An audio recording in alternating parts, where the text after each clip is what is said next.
This is a comparison that many people have said shouldn't be taking place at all. These are the two newest and most interesting hybrids on the market today. This is the recently introduced Honda Insight, and this is the very recently introduced Toyota Prius, the third generation of their hybrid technology. We still think that there is a compelling argument for comparing these cars, in that, for one thing, they're very similar looking. A lot of people will just assume they're comparable. But also, these days, with the economic conditions we're in, there'll be a lot of folks who will be considering the Prius, but find its price maybe a little bit high and would like to consider a somewhat more affordable alternative that gets nearly as good of mileage. And that's what this car offers. So how are these two cars similar and how are they different?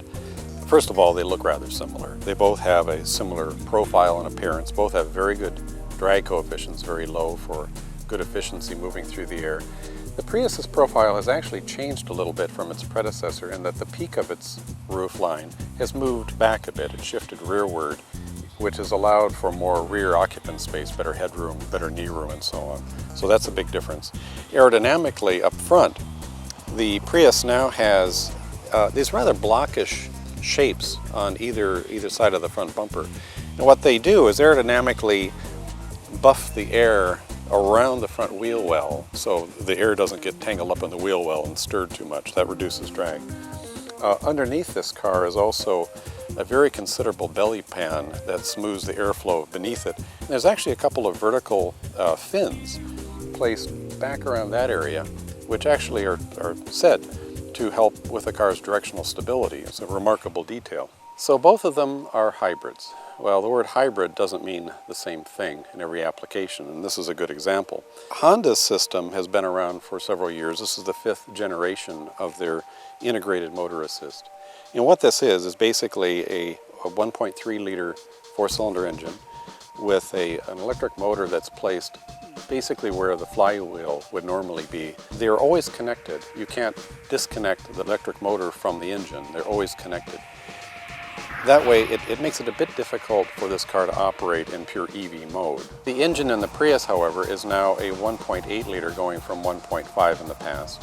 And it's connected to its electric motor through a planetary gear set, so they can operate far more independently of each other compared to how the two operate in this vehicle. There's about a 450-pound difference between these two cars. The Insight is lighter by that amount. It also has less overall power when you combine its gas engine and electric motor. They add up to about 98 horsepower, where in the case of the Prius they add up to about 134 horsepower. This is the interior of the Prius. It should look fairly familiar to people who've driven Priuses before, with the instruments all clustered up on the dash like that, a rather simple design, a very fluid design. But there's many differences here. This is a notable one. A bit of a flying buttress here that holds the shift lever. The shift lever operates the same as the previous Prius, but it's located a little bit farther from the steering wheel in a more conventional location. Here on the dashboard is an interesting new set of visual features that are all operable from these buttons on the steering wheel. And it's an interesting design because when you touch any of these buttons, an icon appears up there that's a duplicate of the button set. What that does is it allows you to see what you're doing without having to look down at this button. You can keep your eye more on the road. It works very well. It's a very interesting system. Here we are in the interior of the new Insight. It's also very dramatically designed, very stylish, very futuristic looking. There's a double-decker design to the instrument panel, which we see now often in Hondas with the speed up here and other information clustered below.